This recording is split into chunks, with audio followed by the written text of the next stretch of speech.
Okay, so let's tackle the second half of this study guide. This hopefully will go a little bit faster than yesterday just because there's not as diverse a group of content to go over. So there's basically 3 skills you have to have in the trigonometry world. One is to write a ratio. I guess 4. One is to write a ratio given the triangle. One is to use your calculator to evaluate trig ratios. The third is to solve for missing sides of triangles using trig. And the fourth is to solve for missing angles of triangles using trig. So we'll do a couple of each of those types of problems, and then you have some time to go back and do some extra practice on your own. So we're starting on the 4th page of the study guide. Should be numbered page 22 at the bottom if you've finished numbering that packet. And we're going to pick up at problem number 41 and tackle this find the value of the trigonometric ratio. So when you're writing a ratio, basically you're going to write a fraction. You're going to write a number over another number and then simplify it if it needs to be simplified. So the first thing I want to remember is the definitions of my 3 trig ratios. And for that I need some sort of mnemonic device. And I usually gravitate to the SOHCAHTOA.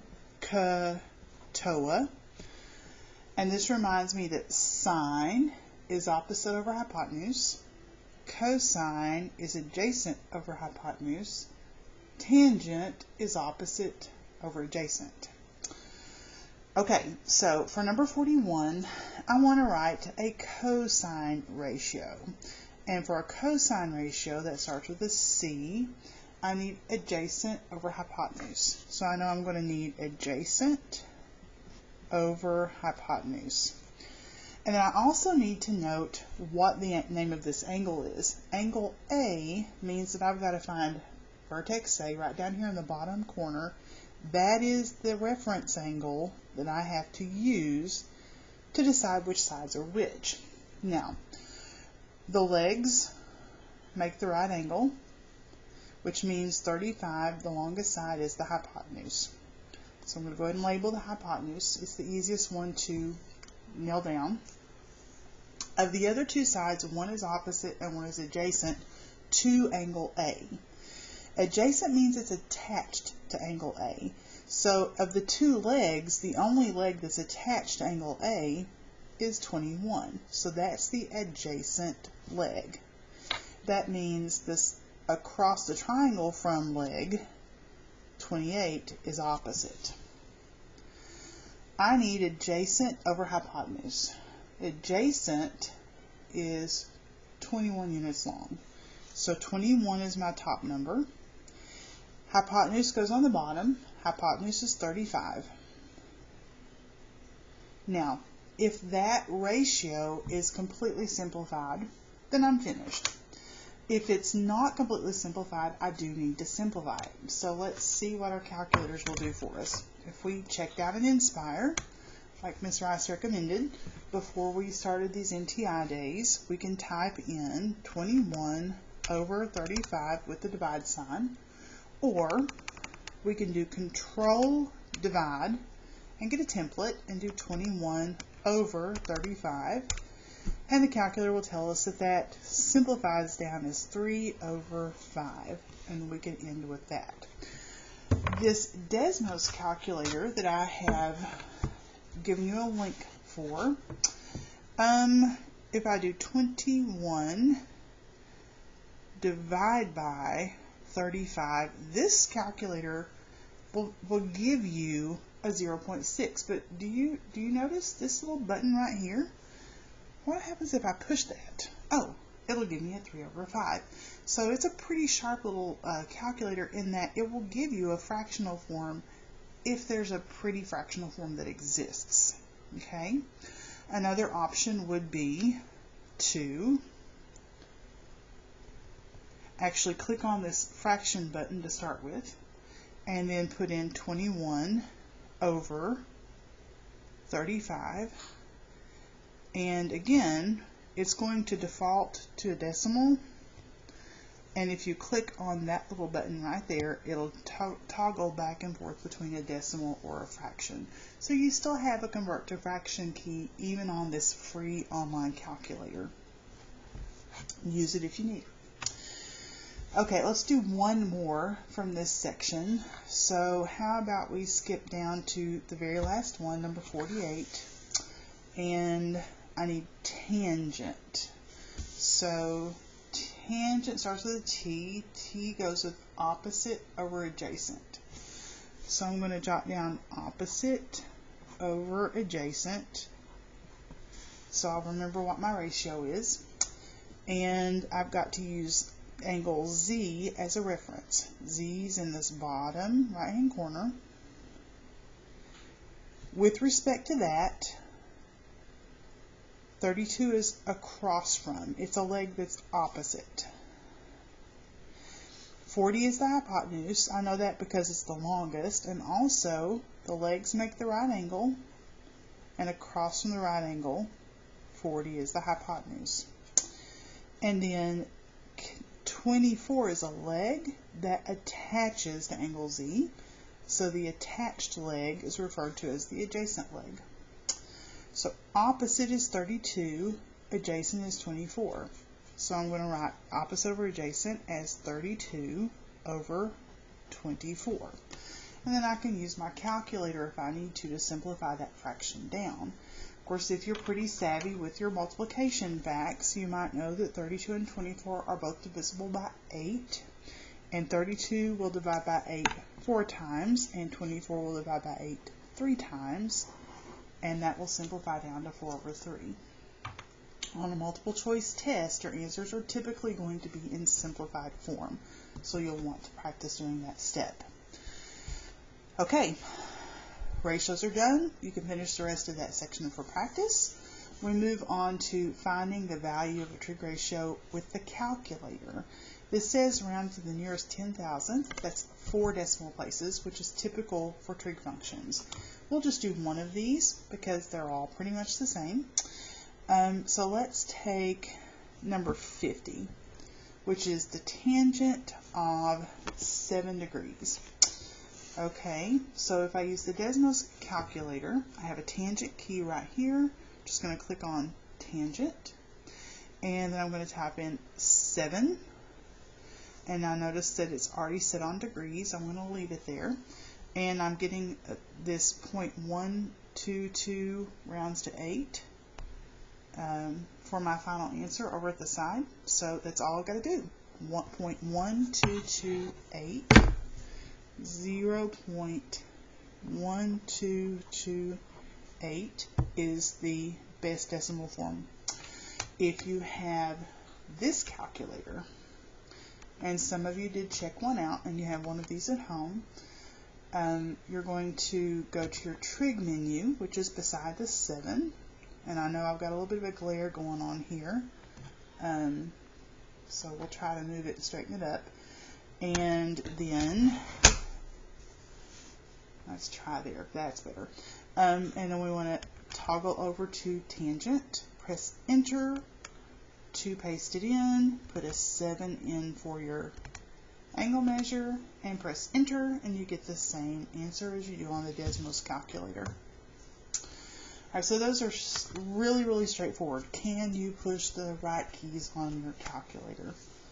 Yes, we can. Okay, so moving on to the next page, page 23. We're on the home stretch. The last couple of skills you need are finding missing sides and finding missing angles. And so the setups for these are essentially the same. It's how you solve them that's different. And the sides take more work than the angles do, so we'll do the harder ones first. So we're to find missing sides of triangles, and I have 2 big hints here that these are trig questions. The first hint is I'm seeing angles, angle measures, acute angle measures that are not 45s, 30s, and 60s. These are not special right triangles. And so I'm probably going to need to use those angle measures, which means I'm going to have to use some trig.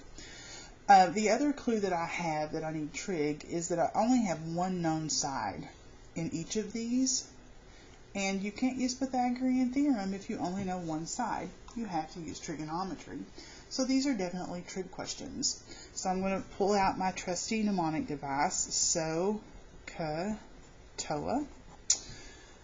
And this time, instead of the instructions telling me which trig function to use, like in the last section, I have to figure out which one to use.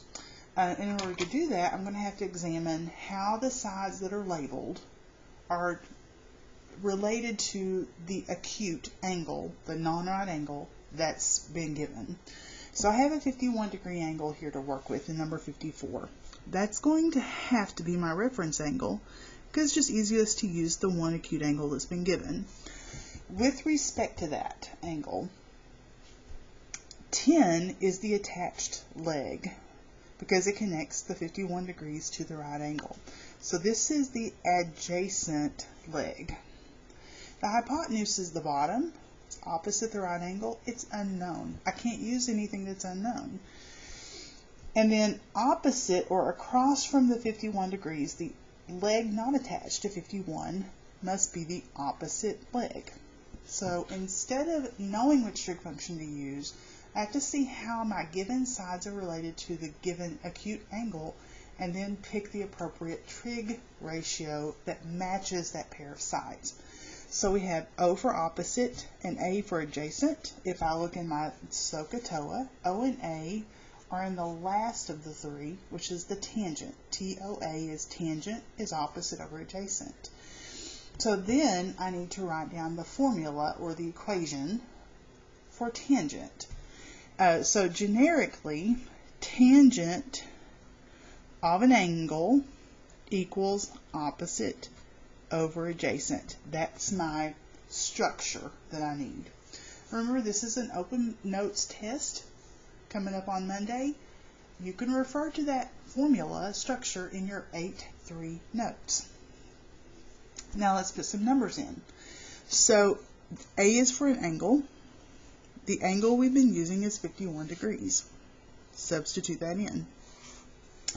Now the calculator is going to force us to put that tangent 51 in parentheses, so it might be helpful to see it that way on paper. On the other side, opposite is unknown, it's the x, and adjacent is the 10. So we have it set up, ready to solve. Okay? One step will finish it. We need to get x on its side by itself. And to get x on its side by itself, I'm always about one technique works for all things. Put your tangent 51 over an understood 1 and cross multiply. It's your best bet, because when your x is in the denominator on some problems, it's really easy to mess up the algebra on that one if you do it a different way. So when we cross multiply, we'll do 1 times x in this direction, which is x. In the other direction, we have tangent 51 times 10. Now, I like to put the 10 in the front when I write it down. So I'm going to write it as 10 times tangent 51 degrees. Because that tangent 51 degrees, the 51 degrees has to go in a set of parentheses in the calculator. If you're not really careful and you put the 10 on the other side, sometimes we accidentally put the 10 in the parentheses with the 51, and then we get a way wrong answer. Okay, so now x is on its side by itself, and the right side just needs to be evaluated. We just need to pick up our calculator to do that part. So we're going to type it in just the way it looks. 10 times, go to the trig key, pick tangent, paste it in, type in 51, and then enter. So about 12.3 if we go to the nearest 10th. So that's with the Inspire calculator. If we use the Desmos calculator, which some of us I'm sure are, let me scoot that up a little bit farther. So 10 times tangent 51, enter. 12.3 again, same answer. So about 12.3 and we don't have a unit.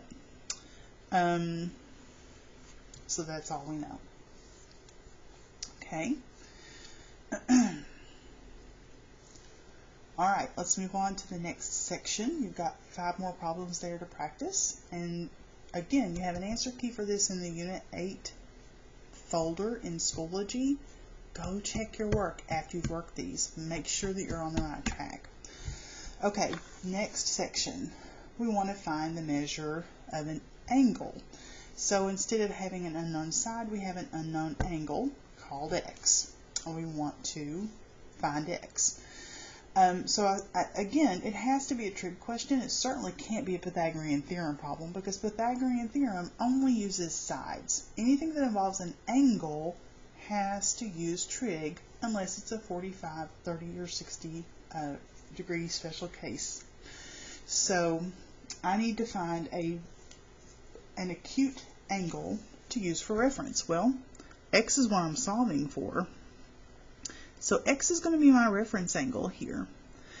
I need to see how the 2 given side lengths relate to x. So 21 is opposite the right angle. It's not a leg, it's a hypotenuse. So I'm going to go ahead and nail that one down first because it's the oddball of the group. And the other 2 sides are legs. Well, the unknown leg is opposite x. We don't need that. 18 is the adjacent or attached leg. It's the leg that attaches x to the right angle. So that's the adjacent leg. I need the trig function that uses adjacent and hypotenuse. So I go back to my SOHCAHTOA. Okay, adjacent and hypotenuse go with cosine. So I'm going to use cosine of an angle equals adjacent over hypotenuse as a formula. And I'm going to substitute in what I know. What I know is the 2 sides and that the name of the angle is x, or the size of the angle is x. So I'm going to substitute in an x for the angle. Adjacent is 18, hypotenuse is 21.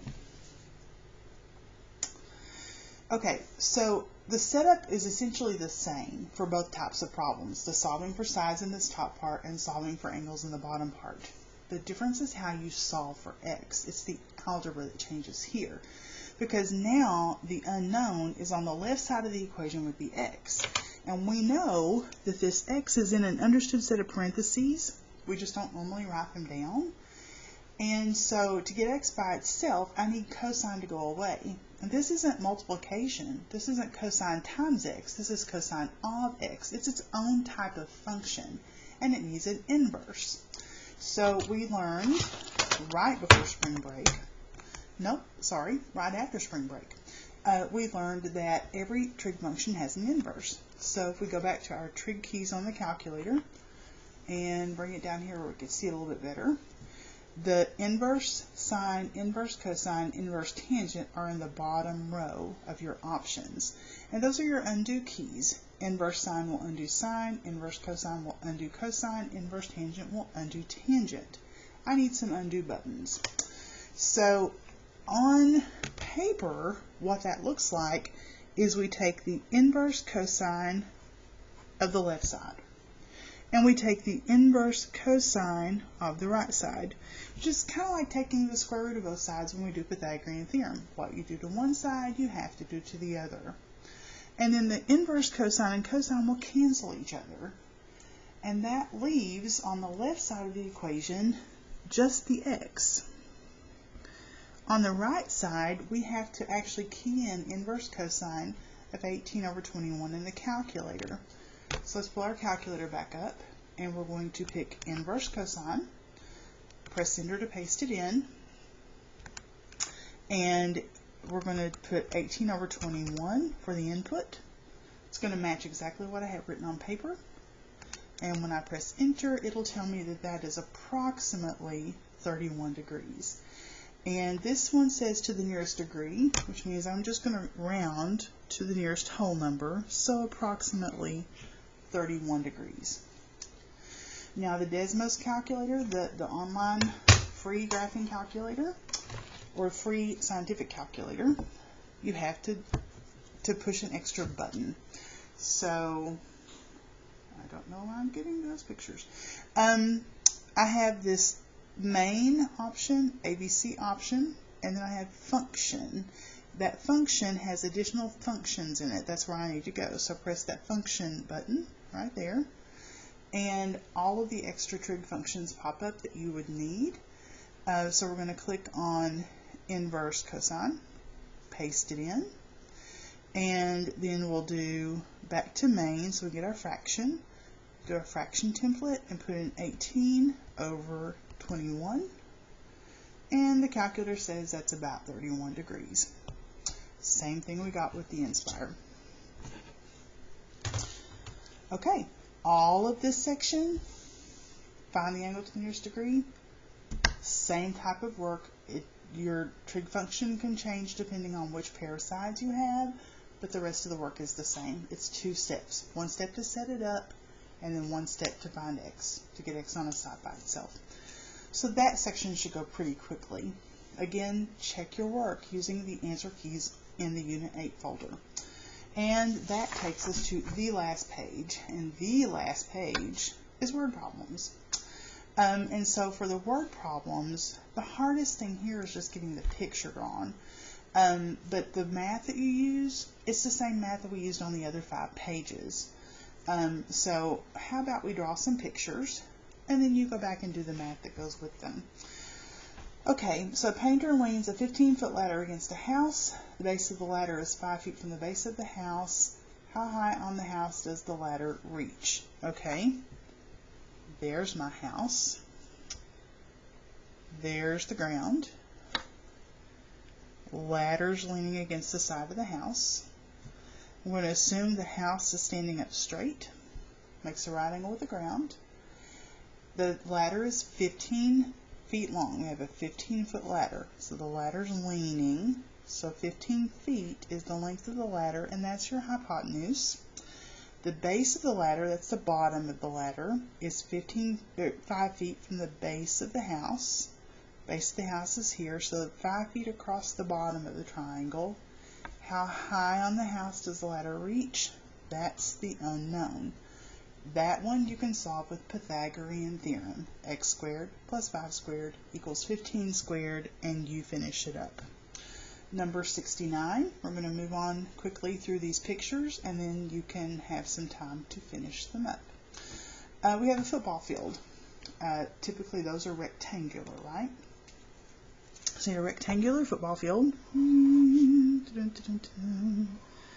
There we go. It is 300 feet long and 160 feet wide. So this is 100 yards, which means we're not counting the end zone. If a player runs from one corner of the field, pick a corner. Here's a corner. To the opposite corner, we're going to assume he runs in a straight line. To the opposite corner. There we go. How far does he run? X. Okay, round to the nearest foot. So I know this is a rectangle. So my width is 160, both sides. The length, both the top and the bottom, are 300. I get 2 identical triangles in this picture. I know I have right angles. So I probably would want to focus just on half of the picture. Just take that half, and that's a Pythagorean theorem question. 160 squared plus 300 squared equals x squared, and finish that one up. Alright, last picture. An escalator in the subway station has a vertical rise of 196 feet and rises at an angle of elevation of 10.4 degrees. How long is the escalator? Okay, we have an escalator. So here's the main floor. We have the escalator going up, and then of course there's some vertical distance between the top of the escalator and the floor below. So we have a right triangle. It says the escalator in this subway station has a vertical rise of 196 feet. Okay, 196 feet is this direction, vertical, up and down. There's 196 feet. And it rises at an angle of elevation of 10.4 degrees. Well, where's an angle of elevation? Well, the secret is to look between the H's, between the horizontal, that's this bottom side, and the hypotenuse, that's the escalator itself. And where those two sides meet, in the bottom right hand corner, that's your angle of elevation.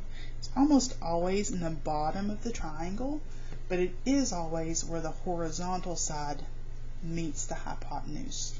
So this angle down here. How long is the escalator? Well, the escalator itself is this hypotenuse. Call it X. This is going to be a trig question because you're going to need to use the 10.4 degree angle, the opposite side of 196, and the hypotenuse of X. You're going to use the sine function to set this one up and solve it. And last but not least, you have a figure already drawn for number 71. It's another trig question, and I'm going to leave that one for you to do. Remember, you have answer keys to check these with, and you can email me or message me on Schoology if you have questions. Alright, so you're going to finish pages 22 through 24, 41 through 71 on this study guide as the rest of your study regimen, your practice regimen. You have the weekend to go back and finish up things that need to be finished up, do some extra practice, work on your study guide, get your tools together, and then Monday you will have a test waiting for you in your Schoology folder. Make sure you have a calculator handy if you're not using a handheld. I will make sure that Desmos free online calculator link is in that folder, and you can open that up in a separate window if you want to, so that you can flip back and forth between your calculator and your Schoology test. The test will be resumable, so if you accidentally close it out when you're in the middle of it, before you submit it, it will let you go back in and pick up where you left off. Okay, well, have a good weekend. Be preparing for the test, and hope to see you soon.